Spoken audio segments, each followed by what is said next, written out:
लगातार हमले हो रहे हैं, आज भी बड़ा हमला हुआ। चंबल अंचल में सबसे ज्यादा रुक क्यों नहीं रहा है? सीधे सीधे सवाल जो खड़े हो रहे हैं पुलिस पे खड़े हो रहे हैं। देखिए, ये समस्या लगातार चल रही है और कोई एकदम से ख़त्म नहीं होगी। इसमें क्योंकि अपराधियों के जो हौसले हैं, जब जो इस काम में लगे होते हैं, वो जनरली काफ़ी, जिसे कहते हैं, हाई होता है, ज़्यादा होता है। पुलिस इसमें हर मामले में कार्रवाई करती है और इसमें भी किसी भी अपराधी को छोड़ा नहीं जाएगा। लगातार जो आपका कहना है कि हमले हो रहे हैं, ये भी एक ऐसा ऑफेंस है जो चलता है और होता है बीच बीच में, क्योंकि हर तरह के अपराधी होते हैं। कुछ जो हैं वो आसानी से नियमों को नहीं मानते हैं, और जब कार्रवाई शासन की तरफ से होती है, चाहे पुलिस करे या खनिज वाले करें या वन विभाग करे, तो उसका विरोध वहाँ किया जाता है। तो ये एक ऐसी प्रक्रिया है जो लगातार चलती है और लगातार हम लोग इसमें स्ट्रिक्ट कार्रवाई करते रहते हैं। कई थाने ऐसे होते हैं जहाँ पर राजनीतिक पोस्टिंग होती हैं, और क्या आप मानते हैं कि ऐसे थानों पे अंकुश रहता है वहाँ के अधिकारी का या किसी का? क्योंकि राजनीतिक पोस्टिंग जब होगी तो वो मानेगा नहीं किसी काम करेगा। ऐसा कोई थाना नहीं है जिसमें राजनीतिक पोस्टिंग होती हो। चंबल अंचल की बात, पोस्टिंग जो है वो सरकार करती है और सरकार के नियमों के तहत होती है, चाहे चंबल हो चाहे ग्वालियर हो। सर, लेकिन उस घटना को लेकर कुछ आदेश दिए कि आपके संज्ञान में मीटिंग में आए कि इतनी बड़ी घटना हुई, पुलिस जवान को जब रेत माफिया कुचल रहे, तो उस घटना को लेकर तो ये मैंने कहा ना आपको कि ये पहली घटना नहीं है, पहले भी हुई हैं, और हर तरह इस तरह की घटना की समीक्षा भी होती है और इसमें स्ट्रिक्ट कार्रवाई भी की जाती है, इसमें भी की जाएगी। सर, दोनों संभागों की जो मीटिंग हुई है उसमें किस तरह के अपराध पे ज्यादा चर्चा हुई है? किस तरह के अपराध अभी ग्वालियर चंबल में ज्यादा सामने आए? इसमें हम सभी अपराधों पे चर्चा करते हैं, तो ऐसा कोई ट्रेंड नहीं है जिसपे मैं आपसे डिस्कस कर सकूं।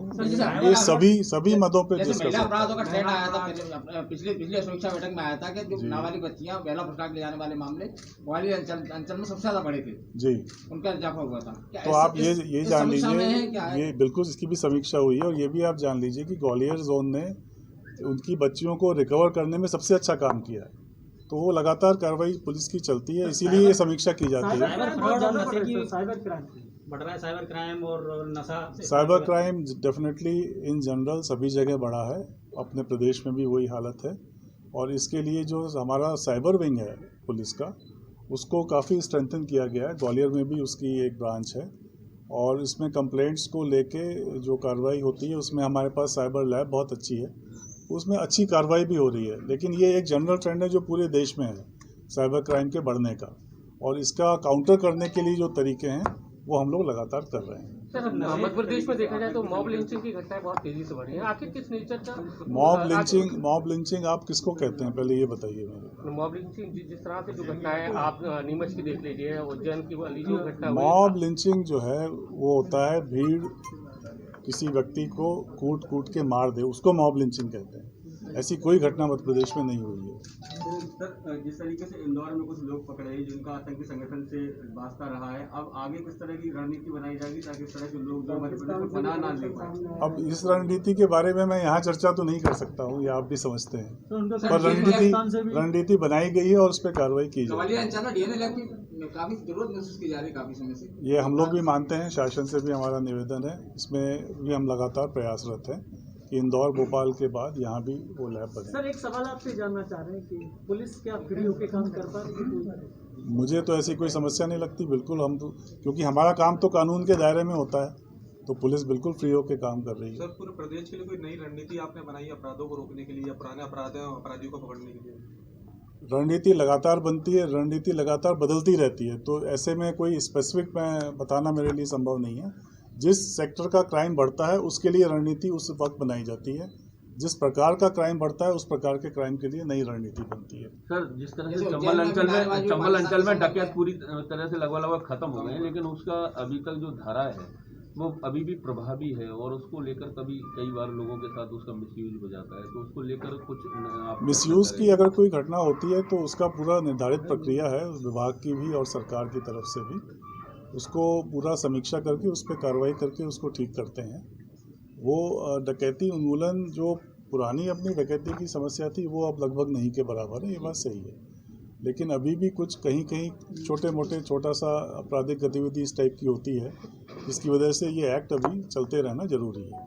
सर, पुलिस लगातार सोशल डेवलपमेंट में भी काम करती है, अभी कोई आज ऐसा विषय सामने आया है, आपने कोई ऐसे निर्देश दिए हैं कि आगे किस विषय पे ज्यादा काम करने की जरूरत है, चाहे जागरूकता का हो या जागरूकता का जो एस्पेक्ट है और सोशल वाला जो सोशल इंजीनियरिंग तो नहीं कहूँगा, सोशल डेवलपमेंट के साथ जो पुलिस का काम होता है वो इस वक्त सबसे ज़्यादा महिलाओं के विरुद्ध अपराध जो हो रहे हैं उनके ऊपर है, क्योंकि इसमें कई विभागों का एक साथ काम होता है। पुलिस अकेले काम नहीं करती है, इसमें महिला बाल विकास विभाग का भी रोल होता है और दूसरे और जो विभाग हैं जो इसमें एक साथ मिल के जागरूकता अभियान चलाते हैं और पुलिस की तरफ से एक्शन जो हो वो सही हो और परिवार की काउंसलिंग हो सके, उन सब की तैयारी हम लोग करते हैं। सर, विश्व में दिल्ली सबसे ज़्यादा सीसीटीवी कैमरे युक्त हो चुका है, नंबर 1 पे, तो मध्य प्रदेश में भी क्या सीसीटीवी कैमरे ज़्यादा लगाए जाएंगे अपराधिक? मध्य प्रदेश में सीसीटीवी कैमरे लगातार बढ़ाए जाने का काम चल रहा है और माननीय सुप्रीम कोर्ट के ऑर्डर्स भी इसमें आ चुके हैं जो सभी थानों को अच्छे से कवर करना है सीसीटीवी से। वैन भी चलाई गई थी सीसीटीवी, वो नहीं दिखाई दे रही। वो वैन जो है उसका प्रोजेक्ट अभी और हम बढ़ा रहे हैं क्योंकि कम थी, वो एक कहीं लगाई गई थी एक्सपेरिमेंट के तौर पे, अब उसको भी बढ़ाया जाएगा।